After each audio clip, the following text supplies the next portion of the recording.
Evenu Shalom Aleichem, paz para todos ustedes. Bienvenidos a este su programa Misterios y Enigmas, donde estamos desentrañando las grandes verdades de la Biblia, la palabra de Dios. En esta oportunidad quiero darle la más cordial bienvenida a mi amigo y hermano, Yatensi Bonilla. Yatensi, ¿qué tal? ¿Cómo estás? Buenas noches. No, muy bien, y gracias por esta invitación. Estoy muy disfrutando estos programas sobre misterios y enigmas de la Biblia. Y ya hablamos el programa pasado sobre cómo se formó qué lengua se usaron para el Antiguo Testamento, y ya Arturo va a anunciar qué vamos a tratar en este programa número 2. Fantástico tema el que estamos desarrollando. Yo quiero agradecer a todos nuestros amigos y hermanos que no solamente acá en el Ecuador, sino en el mundo entero se están comunicando con nosotros vía correo electrónico y también llamadas telefónicas. De verdad que estamos muy agradecidos al Eterno por la oportunidad que nos da para predicar el mensaje de la palabra de Dios desde Ecuador a todo el mundo. Pastor Arturo Norero, ¿qué tal? ¿Cómo va, Che?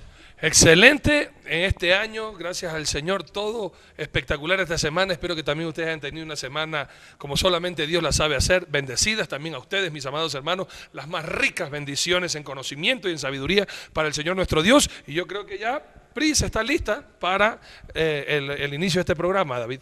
Perfecto, vámonos con Priscila. Y bien, amigos y hermanos, este es un tiempo espectacular que estamos teniendo con el Señor, y de verdad le agradecemos tantos emails y tantas llamadas, tanto para Soma Visión como para nosotros. Y usted va a tener en pantalla el día de hoy nuestros emails para que usted nos pueda escribir y directamente contestarle a cualquier inquietud bíblica que usted tenga. Ahora, si no es bíblica, pues de verdad ahí sí, al menos conmigo no cuenten. Cualquier cuestión bíblica, pero si usted quiere saber por qué los gallos no tienen muela, no me llamen a mí, porque eso entonces ya no lo podríamos verificar ni en la historia ni en la Biblia. Pero cualquier pregunta bíblica para entusiasmarnos y animarnos, por favor, hágalo con toda alegría. Yo tengo la bíblica. ¿Por Sí. qué las suegras molestan? Bueno, eso sí es verdad. Por eso es que siempre se enferman, para que el Señor les haga el milagro, como hizo con Pedro, y sanó a su suegra para que las ponga a servir. Así que las suegras también son unas bendiciones. Y creemos este año proféticamente, Yatensi, ¿qué te parece? Si clamamos a Dios para que mi compadre ya se haga ecuatoriano a través de una ecuatoriana. Oh, no, ese yo creo que es uno de los enigmas. ¿Por qué David no se casa? Eso. Pero en 2009 hay que casarlo sí o sí. Sí. Por eso es que si hay una chica de 25 años hasta 40 Sí.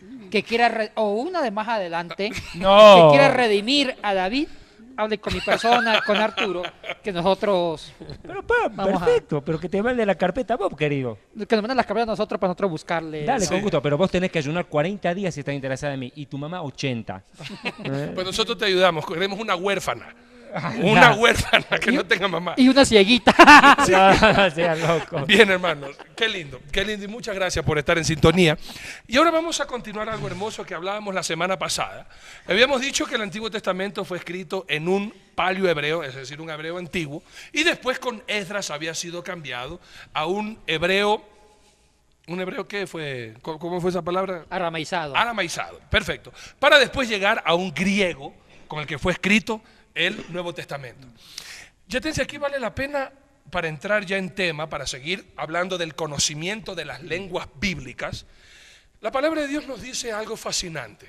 Dos cosas que quisiera puntualizar para empezar esta hermosa enseñanza con David Aymon y con Yatensi Bonilla. La primera, segunda de Pedro, capítulo 1, versículo 21, que dice: porque nunca la profecía fue traída por voluntad humana, sino que los santos hombres de Dios hablaron siendo inspirados por el Espíritu Santo. Hablaron siendo inspirados por el Espíritu Santo. ¿En qué idioma fueron hablados? Bueno, vamos a hablar de eso justamente hoy. Pero algo que me llama también poderosísimamente la atención, y con esto vamos a hablar sobre algo que quiero plantearte a los dos. Quiero hacer esta pregunta para desarrollarla. En el libro de Hebreos capítulo 1, versículo 1, también leemos que dice así: Dios, habiendo hablado muchas veces y de muchas maneras en otro tiempo a los padres por los profetas, en estos postreros días nos ha hablado por el Hijo, a quien constituyó heredero de todo y por quien asimismo hizo el universo. Y eso es lo que vamos a estar hablando y a desarrollar en este tema. Cómo Dios nos dejó su palabra escrita y cómo la escribió y en qué la escribió. Pero justamente quiero tratar de este tema, recalcando algo y recapitulando lo que hablábamos la semana pasada, porque estoy seguro ahora la audiencia se multiplicó grandemente, gracias a Dios por el hambre de escuchar palabra de Dios y el conocimiento de la verdad y descubrir estos misterios y enigmas de la Biblia. En el libro de Deuteronomio capítulo 7 versículo 1, que es donde yo quisiera llegar para retomar desde ahí, Yatensi, y también David, si nos das estas explicaciones de estas 7 naciones que el Señor saca, destruye, rechaza. Cómo así llegó el idioma de ellos a contextualizarse hasta el tiempo de Jesús. Leo entonces Deuteronomio capítulo 7, versículo 1. Moisés, acuérdense que Deuteronomio se resume en los 3 últimos sermones de Moisés antes de morir y dejarle la batuta a Josué para que pueda llevar a todo el pueblo e introducirlo en la tierra prometida. Dentro de este primer mensaje que manda Moisés a la nación hebrea, dice lo siguiente: cuando Jehová tu Dios te haya introducido en la tierra en la cual entrarás para tomarla, y haya echado de delante de ti a muchas naciones, al Eteo, al Gergeseo, al Amorreo, al Cananeo, al Fereseo, al Heveo y al Jebuseo, 7 naciones mayores y más poderosas que tú. Y ahí les da una explicación del por qué Dios tomó al pueblo, ya ahora sí, el pueblo Israel, como su nación santa y su nación y su pueblo escogido, como usted lo puede leer hasta el versículo 7. Pero ahora yo quería hablar de estas 7 naciones, entre las cuales habíamos hablado en el programa anterior, el cananeo, que era de donde venía y a donde llegó justamente Abraham. Claro, David. un punto me parece importante tocar. Los pueblos cananeos desaparecieron, pero ¿por qué pues? ¿Por qué Dios los borró del mapa a ellos? Eran pueblos tremendamente perversos. Cuando uno mira Levítico 18, cometieron toda clase de inmoralidad, incluyendo zoofilia, sexo con animales, el incesto era el pan de cada día. Permitime, Levítico 18, versículo 26, guarden pues ustedes mis estatutos, ordenanzas, y no hagan ninguna de estas abominaciones, ni natural ni extranjero que mora entre ustedes, porque todas estas abominaciones hicieron los hombres de aquella tierra, que fueron antes que ustedes. Y la tierra se refiere a la tierra de Canaán, como es el primer nombre que le da la tierra. Eretz Canaán, o tierra de Canaán, luego llamada Eretz Israel, tierra de Israel, fue contaminada. No sea que la tierra los vomite por haberla contaminado, como vomitó a la nación que la habitó antes que ustedes. Imagínate, ¿por qué Dios hace exterminio de estos pueblos? Por su inmoralidad. Pasan a la historia como pueblos juzgados por Dios por inmorales, pero dejan un idioma que a la postre es la base para la escritura, ¿verdad? Claro, David. Que es la lengua cananea, como lo dijimos la semana pasada, el cananeo es el primer hebreo, paleohebreo, así lo llaman los eruditos, y posiblemente con esa lengua se escribe la ley, pero después Esdras cambia las letras cananea por letras arameas, que con las letras arameas, hasta el día de hoy, es las mismas letras para el hebreo moderno. Ahora, aquí hay algo importante que quiero puntualizar, y es de mucha importancia para lo que estamos hablando.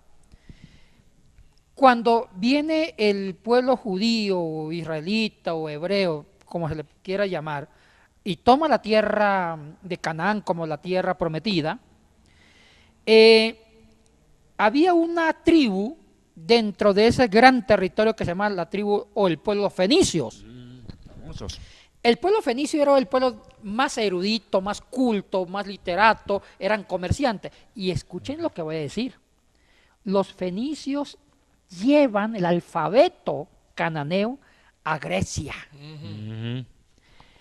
Es por eso que la lengua griega es hija del cananeo. Así de sencillo. Descendiente directo.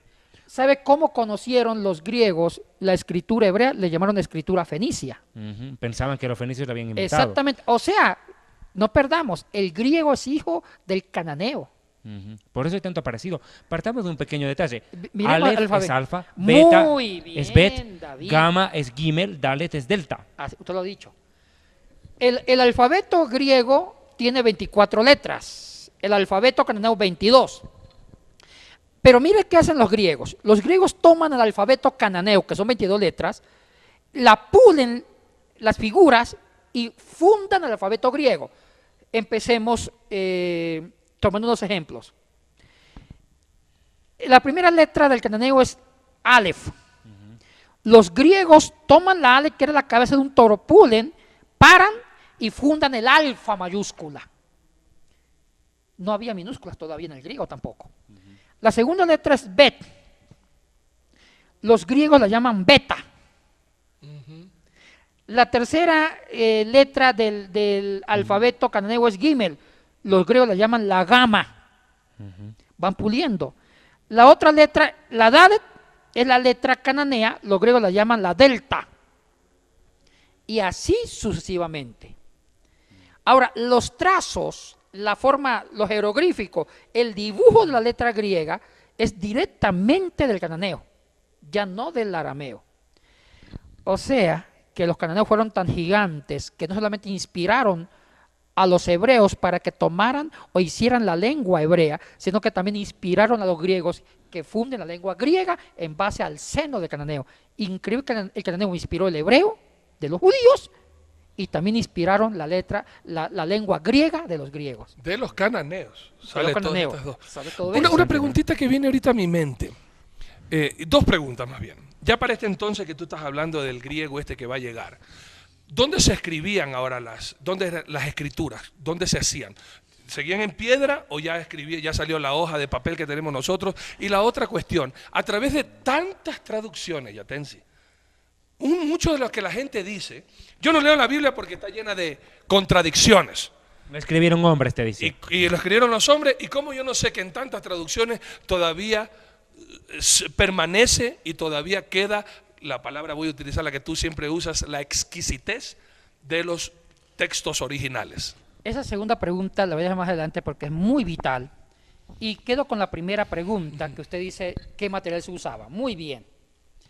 Ahora, con el Nuevo Testamento, e inclusive con el Antiguo Testamento, en la época de Esdras, ya existía el papiro. ¿Qué es el papiro? El papiro fue un material que se usó para escribir textos antiguos del Antiguo Testamento y de otras culturas en los siglos 7, 6, 5, inclusive del siglo 10 antes de Cristo con David. El papiro fue una invención de los egipcios. Era un material hecho a través de una planta. Un libro que yo escribí, que después lo van a comentar, este libro que escribí sobre papirología, la portada del libro es sobre filamentos de este papiro. Lo que tenemos ahí atrás también, ¿no? Exactamente, pero déjeme explicar algo importante. El papiro viene de una planta, una planta de varios metros de alto, delgada, el tallo era delgado, con algunas hojitas delgadas, pero lo largo era el tallo. Esta planta se cultivaba mucho en la ribera del río Nilo, en Egipto. ¿En qué consistía? Se abría el tallo y el tallo estaba lleno de varios filamentos pegajosos, delgaditos. Entonces se extraían los filamentos, se colocaban en columna, uno al lado del otro, y el mismo filamento botaba una baba pegajosa. Entonces comenzaban a unir esos filamentos, a unirlos tanto, y con un martillo le daban duro o con un mazo para unirlos.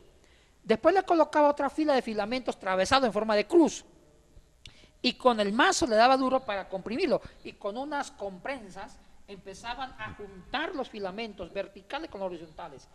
Y después ponía otra fila de filamentos horizontales y verticales. Bueno, ahí se formaba la hoja del papiro. Pero era una hoja tan débil que no duraba 6 meses. Entonces solamente se escribía por un lado, no se podía escribir por otro lado porque era tan fino. Así se escribió el Nuevo Testamento y gran parte del Antiguo Testamento.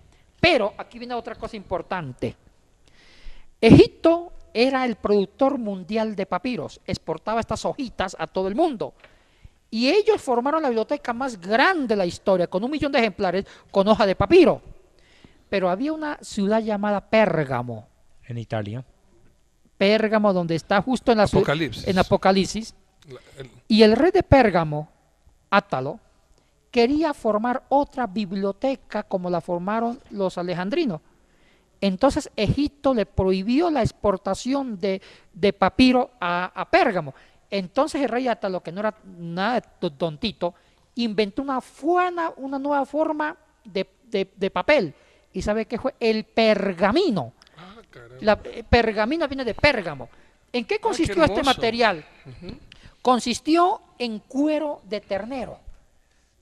Mataban los terneros muy jovencitos, era un cuero dócil, fresco, blando, y con cal, con un tratamiento, formaron el pergamino, que era mucho mejor que el papiro. El Y dura más. Y dura más. El pergamino era más caro, más costoso, pero más duradero. Entonces también gran parte del Nuevo Testamento se escribió también en pergamino y papiro, el Nuevo Testamento. Ahora, hay una cosa importante, ¿qué usaban para...? Ya usaban la tinta, pero la tinta todavía no era la tinta china como la conocemos ahora.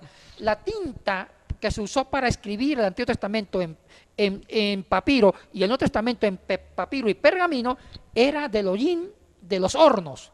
Cuando se calentaba un horno, el horno dejaba cierto hollín y ese cenicita, ese polvito, lo mezclaban con agua y lo ponían en un cálamus. ¿Qué era un cálamus? Era un trozo, un tronco como esfero que le hacían una hendidura. Le metían el hollín con agua arriba del cálamus y cuando se escribía iba botando esa tinta que servía para dejar dibujada la letra. ¿Eso lo usaban también para los ojos las mujeres? Bueno, ahí sí no tengo un buen conocimiento. Lo que sé que se usaba era más para el tema de la escritura. Ahora, ¿con qué se borraba? Yo quiero tomarme un cachito de esto, ¿eh? Cachito en mi país es momentito. Permíteme, por favor. Perdón. Este texto es fantástico del doctor Yatensi Bonilla, descubriendo el misterio del texto bíblico. Y acá está la explicación en detalle de lo que Yatensi está hablando. En la página 61 del libro está explicando perfectamente cómo era un pergamino y todo ello, cómo se formó el texto bíblico. O sea que si usted desea esta explicación escrita, este material es fantástico. Hay que adquirirlo. Pero hay algo que me parece formidable. Oye, hagamos un paréntesis. Judío que no vende no es judío, tú dices. Claro, que ayudar también a otro. ¿Dónde vendes esto? ¿Dónde puedo conseguir Bueno, esto? el problema es que ya se agotó la edición. Pero y se la lo saca vamos, nueva.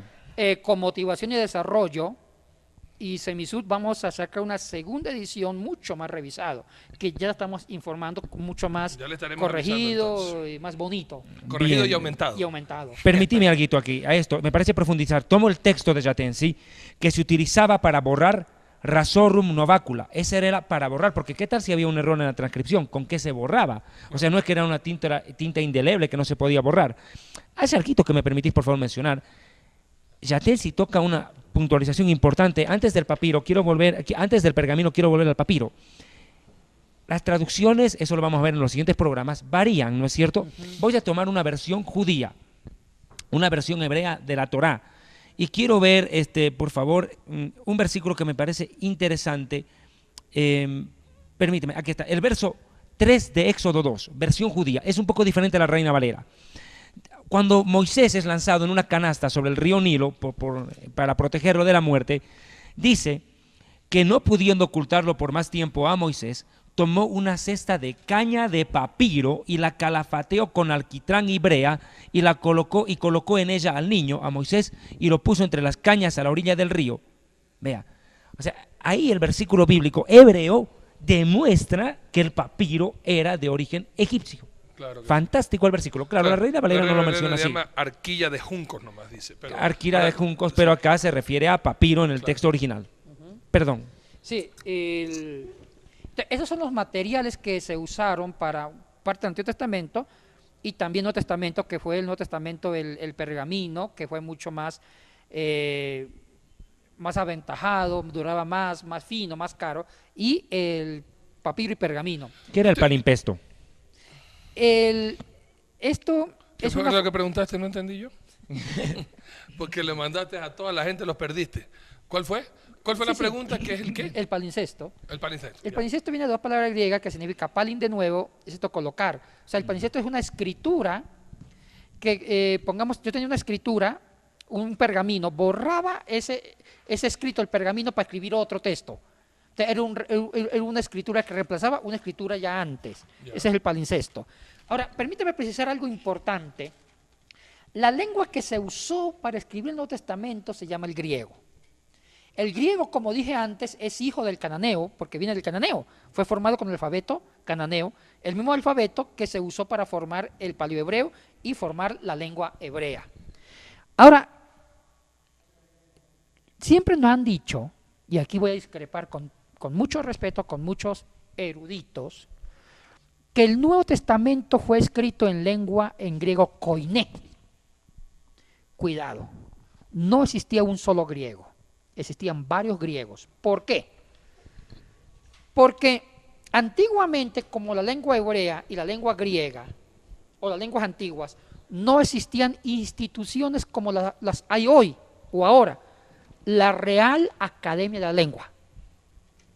Antiguamente no había una institución que regulara la gramática, la sintaxis, la semántica de cada lengua. No había la Real Academia de la Lengua griega. Entonces, ¿esto qué significa? Esto significa que las lenguas se hablaban a través de dialectos. ¿Qué era un dialecto? Un dialecto era una forma de que una lengua antigua se hablaba en cierta región, en cierta cultura. Es por eso que las lenguas antiguas, incluyendo el hebreo, tenían dialectos. La lengua griega tenía ciertos dialectos. En cambio, las lenguas modernas no tienen dialectos, porque la lengua moderna existe la Real Academia de la Lengua Inglesa o Lengua Española que regula la sintaxis, la gramática y no permite que existan dialectos. Entonces, lo que quiero decir que el koiné no es un dialecto. El koiné significa, koinonía, significa común popular. Lo que quiere decir lenguaje del Burgo. El lenguaje del Burgo, lo que quiere decir que el Nuevo Testamento fue escrito en dialectos comunes y populares. El Nuevo Testamento griego fue escrito en 3 dialectos. El ático, para el tema de Lucas, tema de Juan, el jónico, para Pedro, para Marcos, y el ptolomaico para la carta a los romanos. El dialecto bático fue el dialecto griego de los literatos, el dialecto rico, clásico, el dialecto fino, bien tejido, el dialecto que usó Aristóteles para escribir la metafísica, escribir la ética Nicómaco, el dialecto que usó Platón para escribir la República. Y el jónico era el dialecto de los poco cultos, del burgo, de los artesanos, era el griego feo, el griego horrible. Y el ptolomaico era el griego jurídico de los abogados. Yo te quiero hacer una pregunta y enseguida quiero que no me la contestes porque vamos a dar el paso a Priscila, que ya está lista con un hermoso reportaje. ¿Por qué si Jesucristo hablaba arameo? ¿No, verdad? Sí. Y sus discípulos hablaban arameo. Sí. Ellos se comunicaban a través del arameo. ¿Cómo así fueron escritos entonces en griego? Si ellos hablaban arameo, ¿por qué escribieron en griego? Piensa en esa respuesta y nosotros nos vamos a un pequeño reportaje con la Priscila. Priscila. Estamos justamente con el propietario de la Casa de los Papiros, un lugar muy famoso aquí en Egipto, a quien queremos agradecer justamente por habernos recibido con ese corazón tan generoso que tienen todos los egipcios para todos los extranjeros. ¿Cuál es el nombre y qué tiempo tiene ya en este trabajo? Él se llama el señor Gamal. Él es el jefe de esta galería y esta tienda abre desde las 10 por la mañana hasta las 6 por la tarde. Okay. Y además de estos papiros, ¿cuánto tiempo ya lleva haciendo este negocio? ¿Cuánto tiempo lleva el negocio? Casi 8 horas por día. ¿Ya? ¿Y desde cuándo está abierto? ¿15 años, 20 años? No, muchos, desde muchísimos años, porque porque esta tienda se basa en el turismo y el turismo es el elemento principal de Egipto. Y desde hacía mucho tiempo venían muchos españoles especialmente para visitar los lugares y especialmente este lugar. ¿Cuál es la diferencia entre el original y una copia? Este dura para mucho tiempo y vive para siempre. Y también aquí tenemos una cosa de garantía como un certificado que certifica que este papiro es auténtico y vive para siempre. Pero los otros ya se rompen con mucha facilidad y no viven. Y también en cuanto al fondo, este fondo está hecho de una manera especial con pintores como acuarela. Pero los otros como una estampa, como estampado o como cola y goma, algo así. Y por esto no viven. Y eso está muy claro en el dibujo.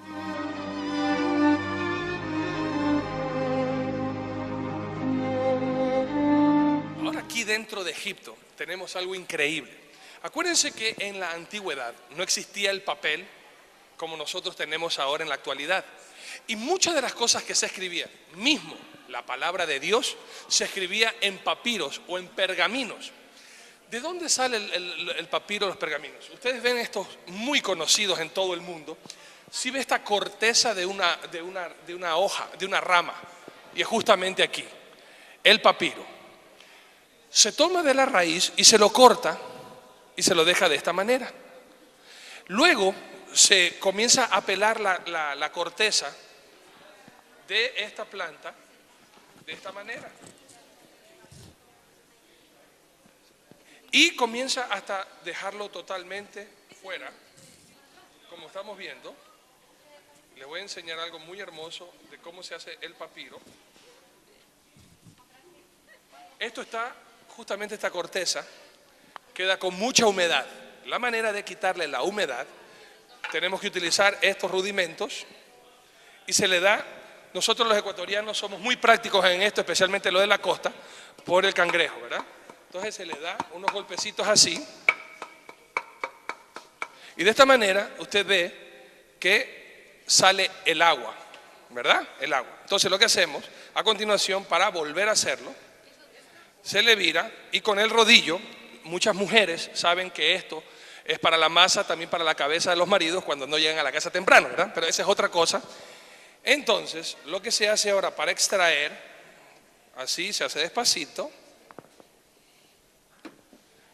Y nuevamente sale el líquido y ya queda entonces la corteza y esto se va uniendo y es lo que vemos aquí en esta se tiene que todavía quitar un poco de aire, pero dése cuenta, y sobre esto es lo que se pinta.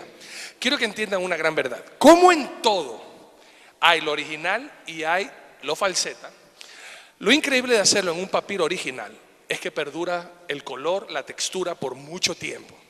Y eso lo vamos a estudiar cuando lleguemos justamente a Qumran para estudiar los rollos del Mar Muerto que fueron escritos justamente en papiro o en pergaminos, igual que muchos libros de la Biblia. Y aquí encontramos ya algo ya seco y listo para poner una fotografía o una pintura, más bien dicho, que perdurará al igual que todos estos papiros aquí en la Casa de Papiro. Curiosidades. Bien, amigos y hermanos, qué gusto que sigan en sintonía y gracias por sus llamadas, sus inquietudes, sus motivaciones a seguir adelante y también queremos motivarle a usted, por favor, llame a sus amigos, llame a sus familiares, digan que sintonicen este programa y recuerden que estamos al mundo a través de www.dileunamigo.org. Antes de esta, y Priscila, te mandaste excelente reportaje, te hice una pregunta, Yatensi.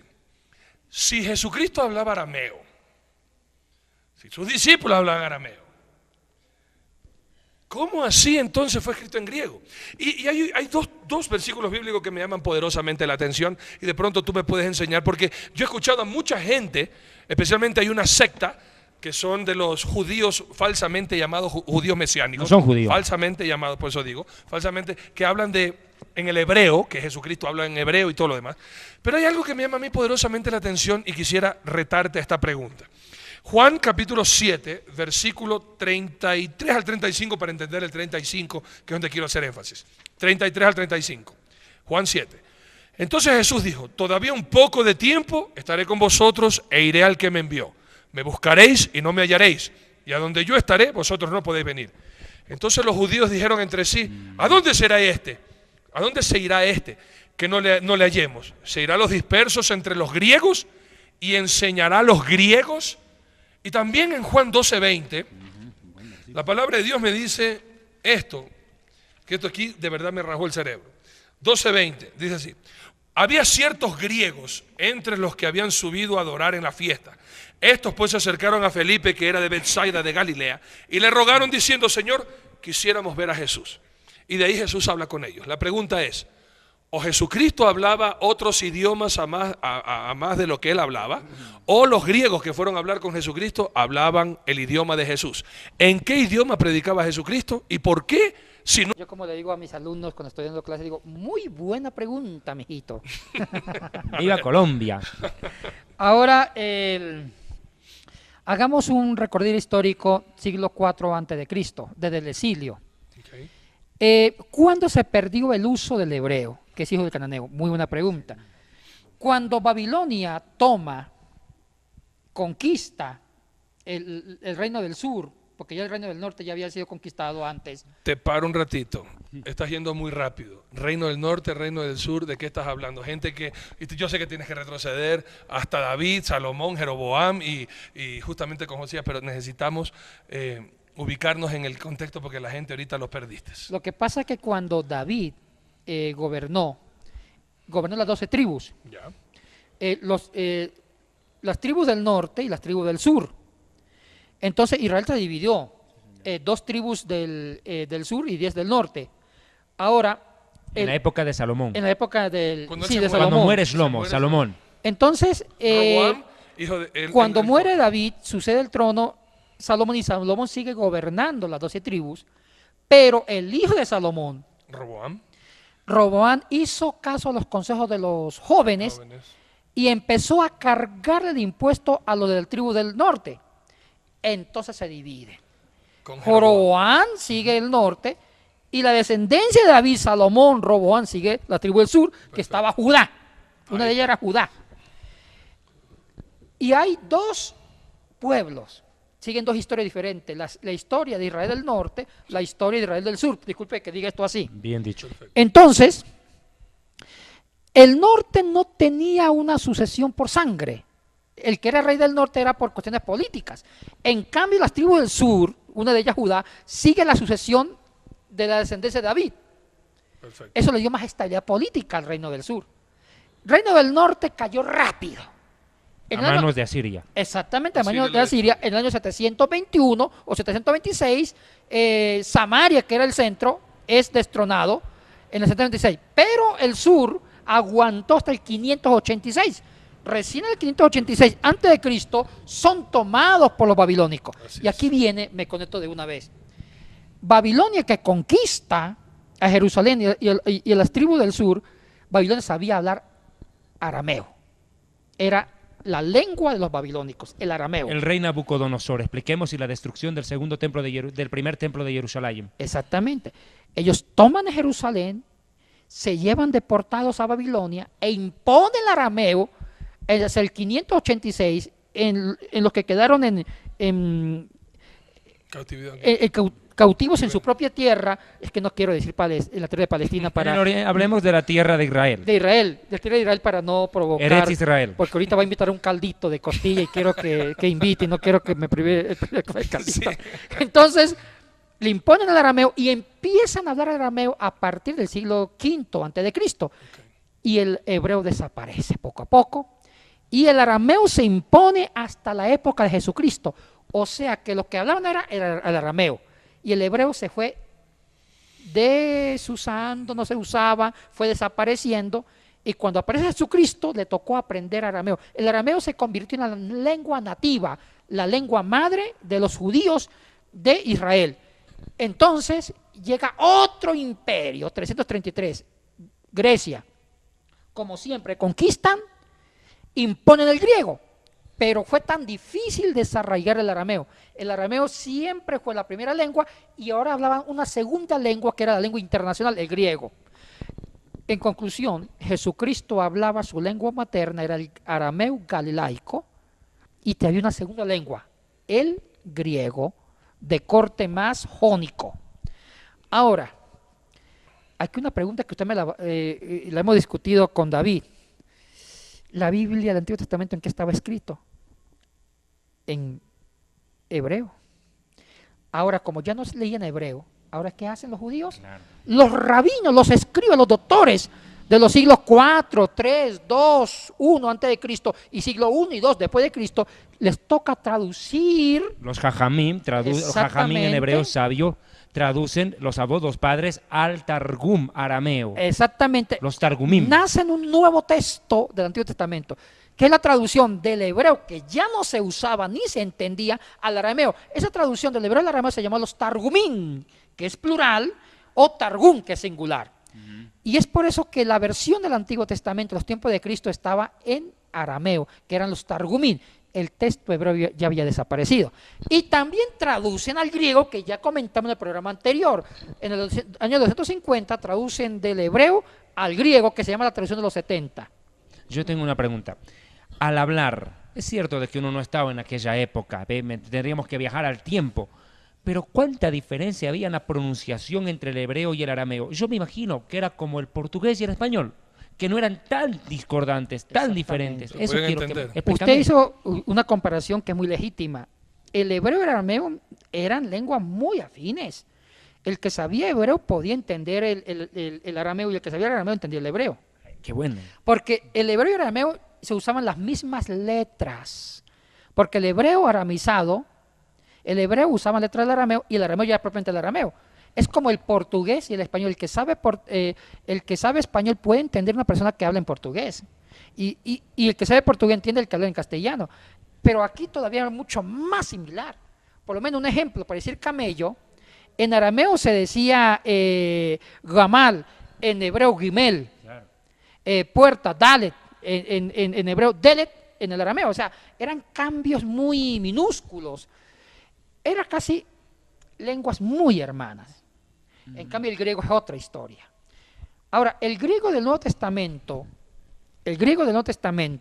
que es hijo del cananeo, el griego, igual que las otras lenguas semíticas, como el hebreo y el arameo, tenía algo en común. No había letras minúsculas. Eran puras letras unciales mayúsculas. Igual que el hebreo y el arameo, igual que el griego, las palabras no habían, cuando se escribe un párrafo, no había palabra independiente, era un sancocho de letras, que no había ni acentos Parecía sopa de ni letra. minúscula. Me gustaría que enfoque, ya sea Julie o Oscar o Pepe, unos papiros que traje para que vean lo que ustedes van a ver, amigos y amigas, es textos, papiros escritos en griego, son textos de algunos escritores del Nuevo Testamento, ya sea Juan o Marcos, y así se escribía el Nuevo Testamento, con letras mayúsculas, un sancocho de letras que no había palabras independientes en una sola, era una sola sancocho. ¿Y sabe cómo se llamaban los que leían las lenguas antiguas, ya sea griego o hebreo o arameo? Se llamaban puntuadores. El puntuador estaba con un punzón largo, metálico, y iba leyendo el griego, el hebreo, y cuando creía que terminaba la palabra le colocaba un puntito, chuzaba. ¿Por qué? Porque no habían palabras separadas. Eran un sancocho de letras donde usted tenía que saber cuándo termina una palabra y cuándo comienza la otra. Qué difícil. Y Es ustedes lo ven ahí. Más o Una menos sopa de letras. como nuestro correo electrónico www. Dile a un amigo todo junto, que no es como se escribe dile a un Exactamente. amigo, sino que todo junto y así se escribía Así era. toda la Biblia, pero sin vocales. Sin Y ya va- Bueno, el griego, uno de los aportes del griego fue que ellos inventaron las vocales. Eso vamos a hablar enseguida. Una preguntita que estoy seguro que mucha gente que está oyendo, no escuchando, oyendo y escuchando, más bien poniendo atención. Tú dijiste que el hebreo desapareció y lo que hablan ahora mismo en Israel, ¿qué es? Es Hebreo moderno. Es un hebreo moderno con otra gramática. Mire, el hebreo bíblico no tenía preposiciones, no tenía artículos, no tenía conjunciones, no tenía eso. ¿Por qué? Porque el hebreo bíblico, una letra pegada como prefijo sufijo hacía de artículo. Pongo un ejemplo.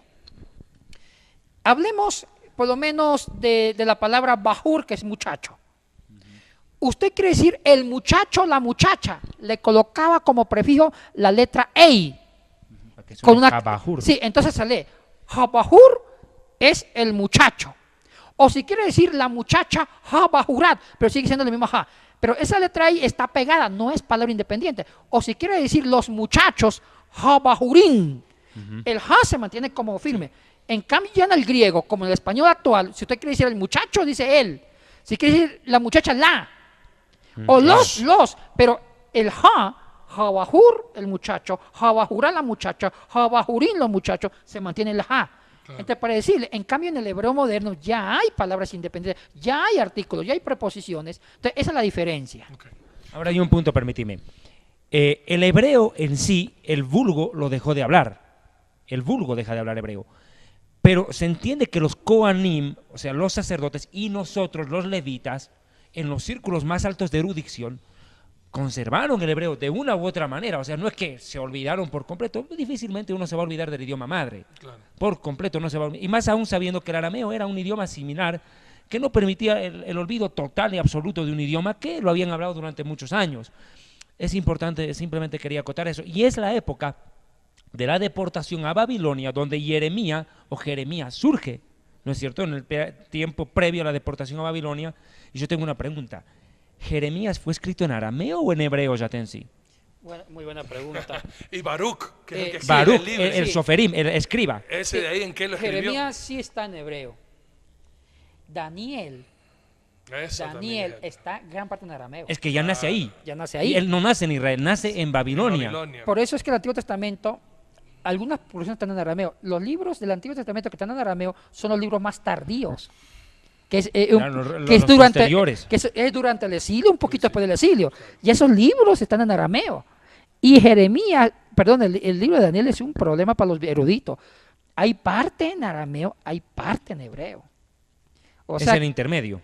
es leer un papiro de Daniel es un sancocho de lenguas ahí. Qué importante es juanesca. esto. Arturo, es importante. ¿Por qué Yatensi está con nosotros? Él es un erudito en idiomas bíblicos. Por supuesto que Él es biblista. ¿Por qué no repasamos un poquitito de la trayectoria y el conocimiento que tiene Yatensi? ¿Por qué está aportando tanto? Por supuesto. Y a veces es importante porque uno siempre quiere escuchar de quién está aprendiendo. Algo increíble que me encanta del mismo apóstol Pablo, él hace referencia a decir, yo era estudiante de Gamaliel, aprendí a los pies de Gamaliel. Y si usted lee en el libro de Hechos, Gamaliel era uno de los fariseos más prestigiosos y de mayor renombre y de sabiduría en todo el Sanedrín, es decir, en el concilio de todos los fariseos, donde emitían y justamente hacían interpretaciones de la justicia. ley. ¿Quién es Yatensi Bonilla? Permítame leerlo porque es muy extenso, para que usted sepa de quién está aprendiendo. Y bendito sea el Señor, toda la gloria es para el Señor. Mismo los títulos que podamos tener, todo eso es basura comparado a la gran salvación que Dios nos ha dado, pero siempre es bueno reconocer. Y a veces una persona dice, oye, esos hombres ya comienzan a alabarse entre ellos. Vamos a la Biblia, ¿no? Antes de darle quién es Yatensi Bonilla, yo tengo que decir algo que dice la Biblia. Así dice el Señor tu Dios. 1 Tesalonicenses 5, 12 y 13. Os rogamos, hermanos, que reconozcáis a los que trabajan entre vosotros y os presiden en el Señor y os amonestan, y que los tengáis en mucha estima y amor por causa de su obra. O sea, es bíblico que tengamos que reconocer quiénes somos delante César del lo que es Señor. del César. Por supuesto. El diablo siempre te quiere decir, tú eres una basura, un ignorante, no sirves para nada. El Señor te dice, tú eres mi hijo en quien tengo complacencia. Yatensi Bonilla es reconocido biblista.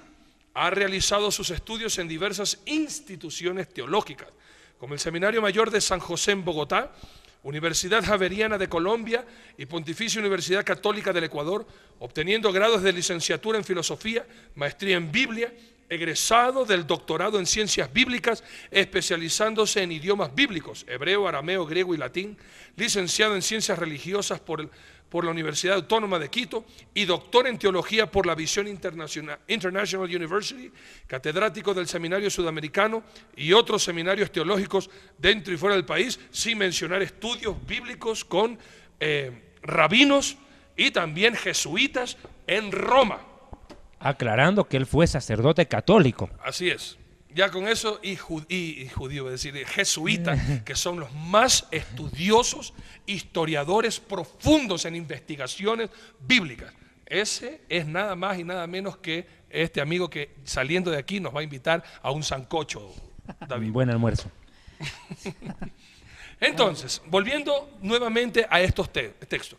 ¿Por qué entonces fue escrito en griego si Jesucristo hablaba en arameo o Jesucristo, ahora que bien aprendemos, hablaba arameo y griego, pero no hebreo? Exacto.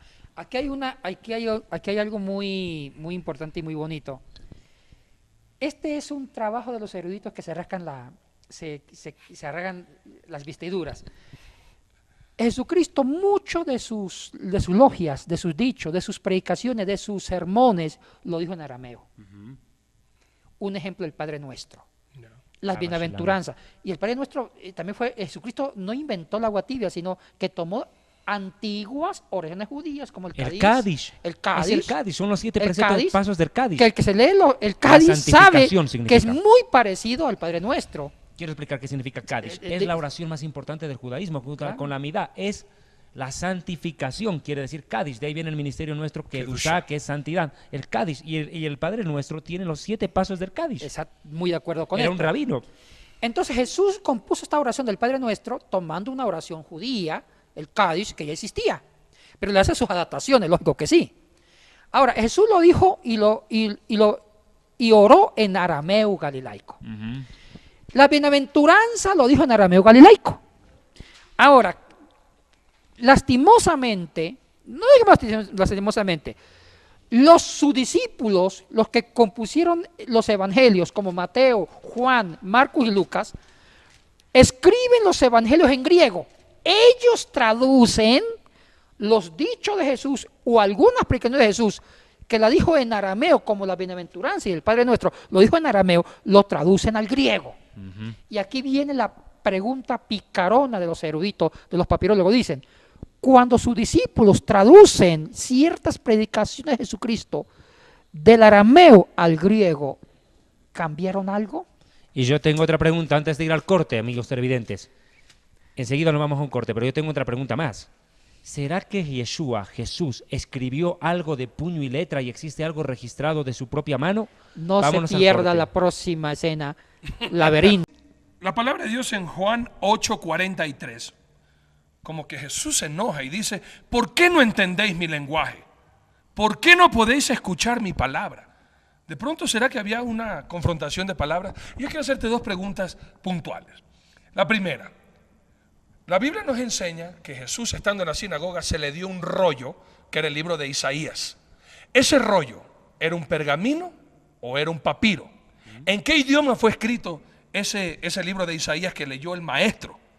Y la otra pregunta es justamente, parecería que habría una tentación o una contradicción, más bien dicho, cuando Jesús nos enseña el Padre Nuestro.